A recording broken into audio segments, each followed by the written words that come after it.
Ituturo ko ngayon sa videong ito kung papaano alisin ang full storage ng ating Gmail account tulad ng nakikita natin dito sa ating screen na nagiging sanhi ng hindi natin pag-receive ng mga messages na galing sa sender dahil nga out of storage na, at kung mapapansin nyo ang nakalagay dito 15 GB out of 15 GB used, so kapag pinindot pa natin yan ay ganito ang lalabas, nag-aalok ng 100 GB of storage kapalit ng monthly na bayad, at para hindi na natin need na magbayad ay make sure lang na panoorin natin ang video bago matapos, at hindi ko na patatagalin pa at simulan na natin. Ang una ay pumunta sa Google Photos ng cellphone natin at ito ang itsura ng app na hahanapin natin. Then i-click natin, at pag nandito na ay pindutin lang natin dito sa may upper right side ang ating profile.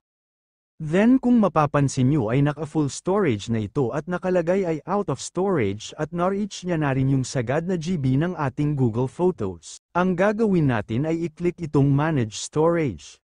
Then kung mapapansin nyo ay out of storage na nga siya at sa ibaba makikita na malaki ang na-consume ng large photos and videos na umabot ng 13 GB. Then click natin yan. So dito natin makikita ang mga photos at videos na nagpupuno sa ating storage. Ang gagawin natin ay mag-delete tayo ng hindi na mahahalaga na nakatambak lang sa album natin nang sa gayon ay mabawasan ang pagka-full storage ng Gmail account natin. Then kung okay na ay back lang tayo, at pindutin itong Collections o sa ibang cellphone ay Library.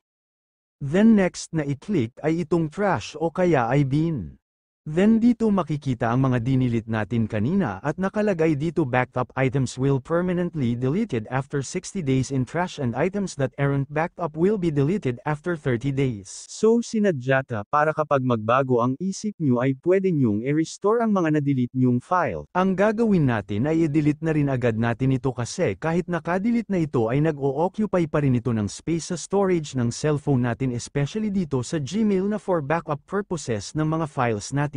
Then pindutin lang natin itong select dito sa taas, at i-click itong delete all. Maaari rin na alisin natin ang ating Gmail as backup ng ating file sa cellphone, at para gawin yon ay mag-back tayo, at pindutin ulit natin itong profile natin sa upper right side.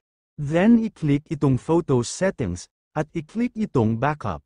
Kung nakikita natin ay naka-turn on, so meaning na kapag may mga files tayo tulad ng videos at photos ay automatically na nasa save as backup dito sa ating Google Photos na associated sa ating Gmail account, at para hindi ito mag-backup ay i-toggle off lang natin ito. Paalala lamang na once na nag-turn off tayo ay automatically na hindi na masasave yung ating mga files sa Google natin, at kung sakali na ma-damage yung phone natin at mawala ay mawawalan na rin tayo ng access sa ating mga files na nakasave sa device na nawala o nasira dahil naka-turn off na yung backup sa ating Gmail account. Pero depende naman sa atin kung gusto natin gawing backup itong Google Photos natin para once na ma-delete yung photos or videos or any files dito sa device natin ay may backup yung ating Google na naka-link sa Gmail natin. Mahalaga rin na malinis yung Gmail natin at regular na na-check at nadidelete yung mga hindi na importante na messages sa Gmail para hindi na rin mapuno agad yung storage nito. At kung mapapansin ninyo ay nagkaroon na ulit ng space sa storage ang ating Gmail kahit papaano kasi hindi naman lahat ng nasa photos at videos ay dinilit ko kasi may importante pa doon, at para mabilis din na ma-delete ang mga bigger file size ng ating Gmail ay i-type sa search bar ng Gmail account natin ang #tutuldok attachment larger tutuldok 10 MB.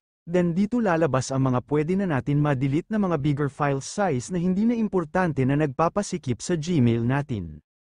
Ayun lang guys, sana may natutunan kayo sa video na ito at sana makatulong ito.